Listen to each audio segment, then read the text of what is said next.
New York Islanders, the most exciting team in fantasy No. hockey. Third in the Metro last year. Not really sure how, because as you can see, under the Yikes. hood, not strong. 25th in Corsi Yeah. for percentage, 24th in expected goals for percentage, 25th in scoring chances for percentage. Had like a crazy, like a negative goal differential as well.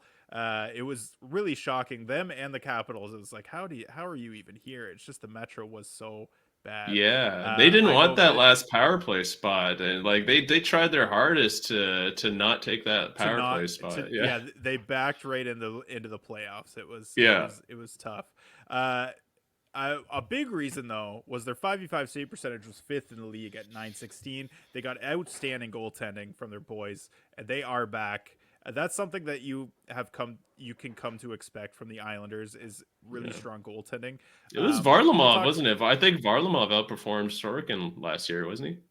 at the end of the season. Yes, yeah, for the Yeah, that last stretch, and he did play in the playoffs, which is interesting. that was interesting. Their 5v5 shooting percentage 24th in the league at 8.98, so there could be a bit of a positive regression coming there, but I mean a lot of their guys are not really high efficiency converters, so Yeah. not really sure about that.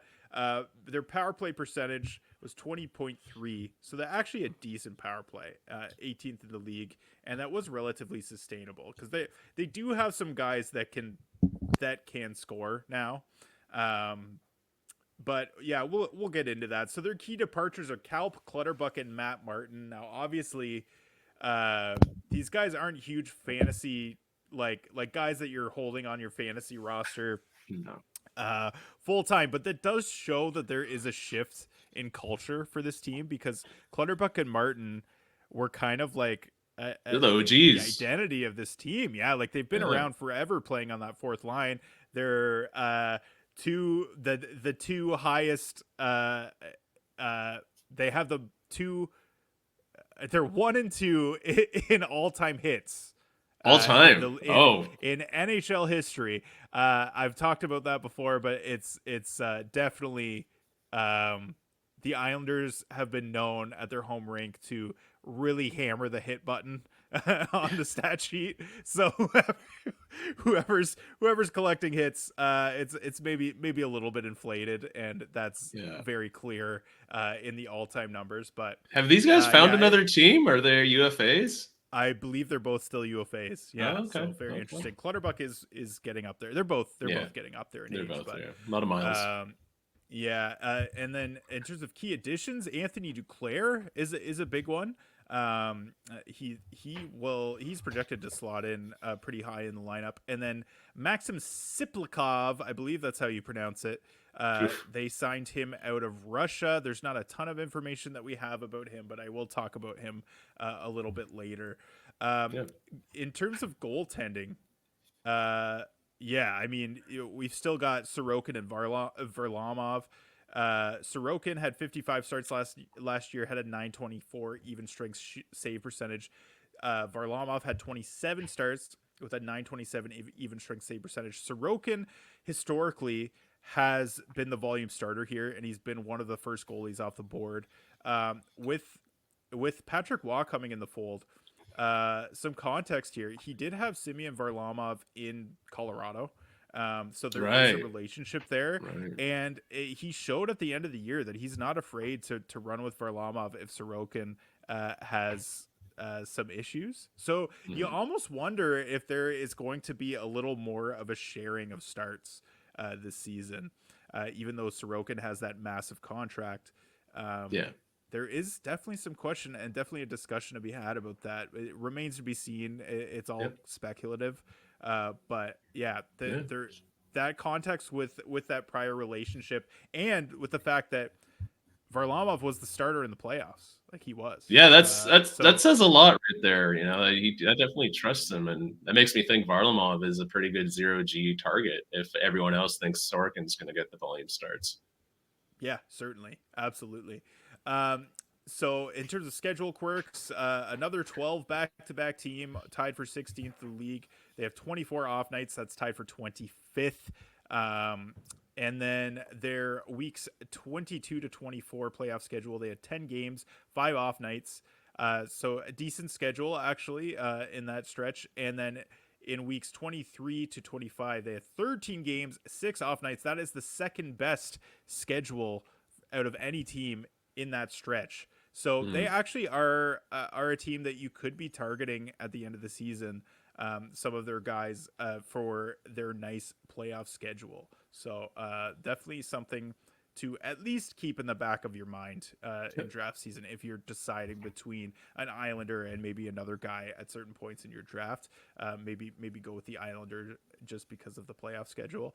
Power play projection. So they actually had a loaded power play one last year. They had Horvat, Matt Barzal, Brock Nelson, Kyle Palmieri, Noah Dobson. I do think that Anthony Duclair is in the conversation to slot in for sure. as the fourth forward there. But that being said, their power play was decent, and they essentially stuck with these 5 the entire season.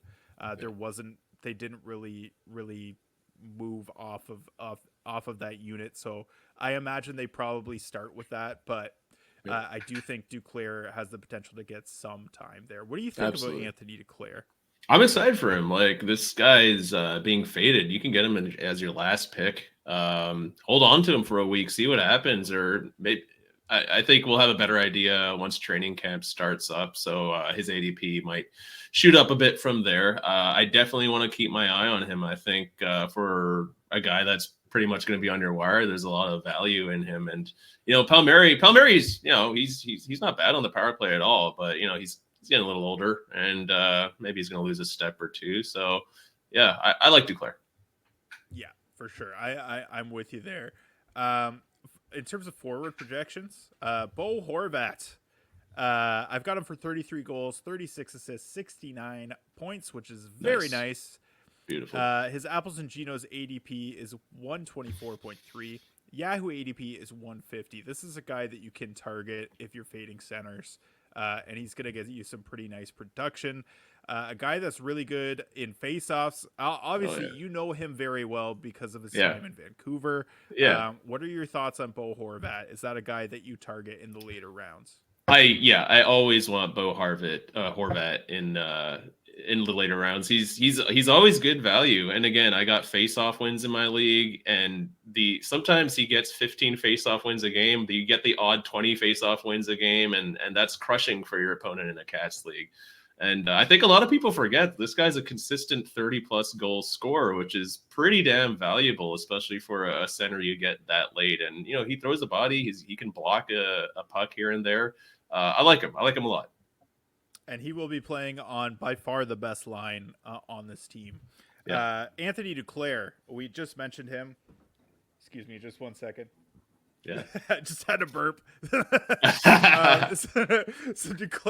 Duclair has, I have him for 23 goals, 28 assists, 51 points. I could see him getting more than that. I think he's probably got a 60-point ceiling if all things go well. Can you see him hitting 30 goals at all? Do you think that's in the? I mean, if he red lines on certain areas, I think there is a chance for that. It's not crazy. Really, I don't think that's really his. I mean, it wouldn't surprise me, but I don't think that I'm not expecting it. That's for sure. There you go. Yeah, I agree.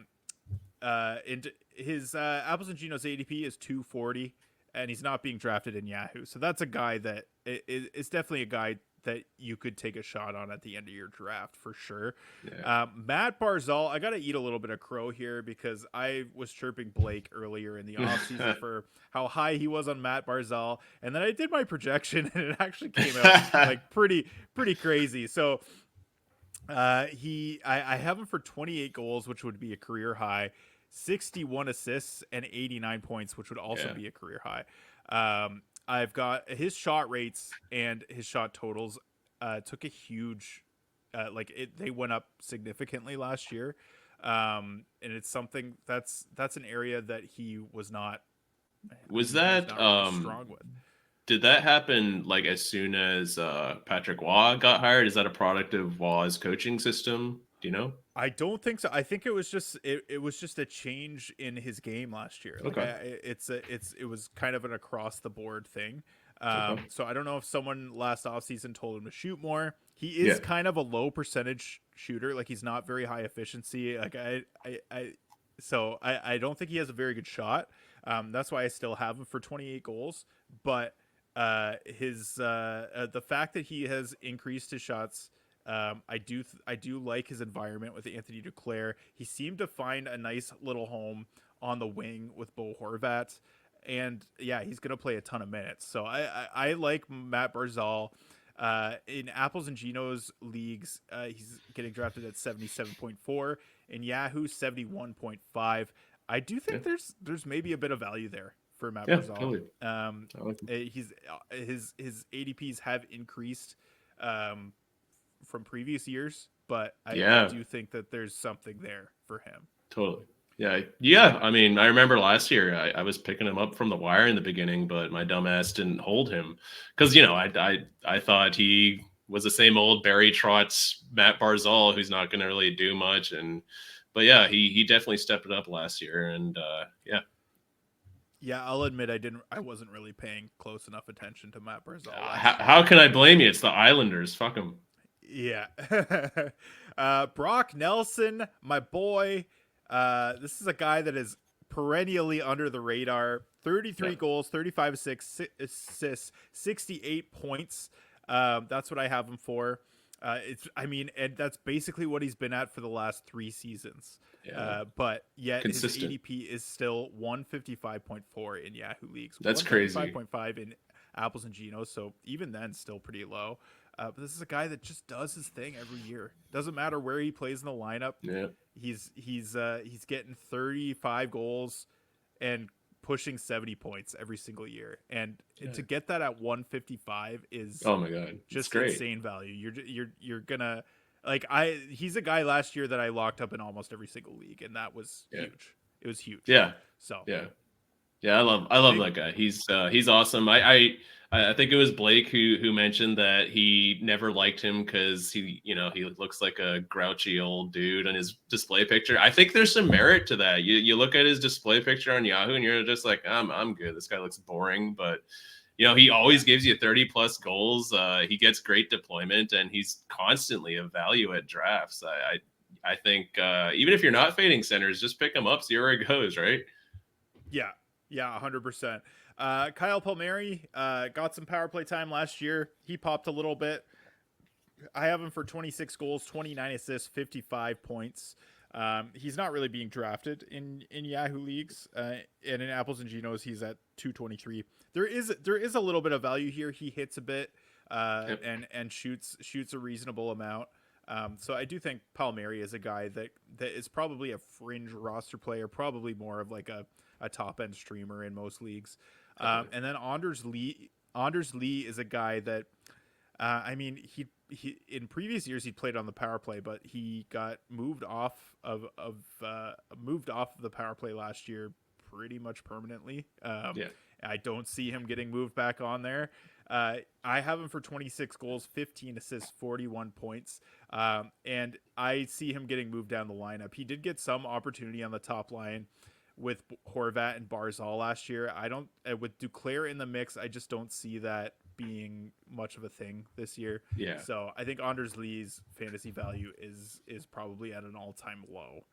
Definitely. Is that your feeling as well? Yeah, no, like even in a bangers league, I don't really think he's worth it. He's getting old. He's definitely lost a step or two, and I don't think the coach is going to prioritize him. I think he's more of a locker room guy at this point, to be honest.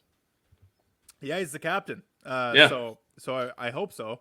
And then in terms of defense, we got Noah Dobson. I have him for 10 goals, 53 assists, 63 points, 170 blocks. I thought I'd highlight that as well because those are huge. pretty nice block totals.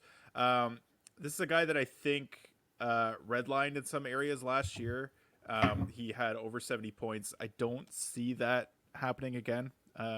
There were definitely a few red flags. And then, the other factor is his ice time at 5v5 went down significantly once Patrick Waugh came in the fold. Right. He kind of distributed it a little bit more amongst his whole defense core. Like he was playing Pulak and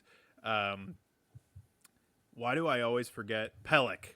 Adam Pelech, Pelech and Pulak. He was playing them a lot more, and Dobson, who was getting crazy 5v5 time before Waugh came in, was playing similar to those other two guys. So, there's that factor as well. He is going to play on the power play, but he did have a dip in shot rates last year too. So I'm not sure if that's an outlier. But yeah, I think he's a guy that's probably going to go a little bit higher than I want him. Although in Yahoo, his ADP is 70. So that's actually, I think that's a relatively, I'm totally okay taking him at that spot. And Apples and Genos is actually considerably higher. It's 42.8. So that's kind of surprising to me. But Noah Dobson, I mean, obviously my projection is still awesome for him. Yeah, it's awesome. But I would definitely not expect him to be repeating last season. That's for sure. As like would you take Werenski before Dobson? I would, just because of there is goals upside and he shoots a lot more.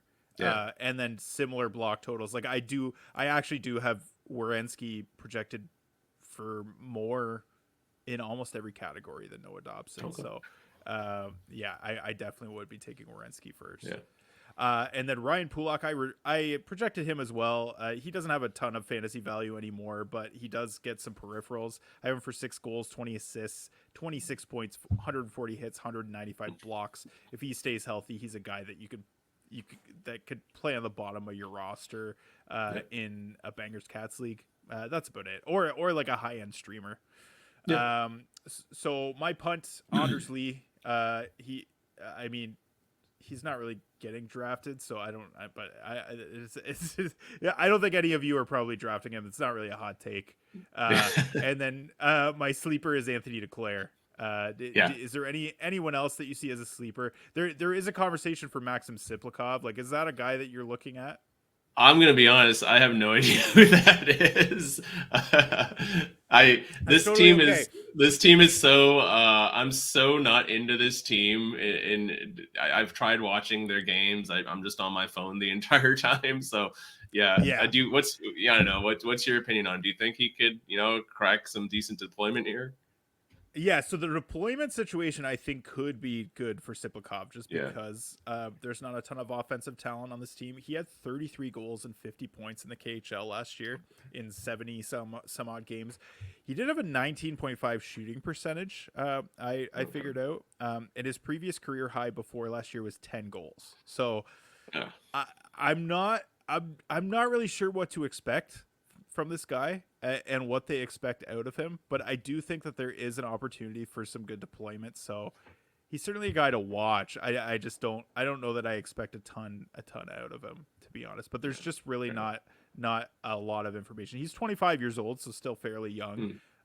But yeah, he's there's at least a little bit of interest there. But in terms of my top 3 targets, I got Matt Barzal, Brock Nelson, Anthony Duclair. Is there anyone else that you are targeting that you want to highlight? That covers it. Anthony Duclair, great value for a guy you're probably getting off the wire. Brock Nelson's always good value, and same with Barzal. So I agree with that. Yeah, I guess you could throw Bo Horvat in there too, because him and Nelson get very similar production and have similar ADPs. Yeah. So I think Horvat's another guy you could throw in there too. Yeah.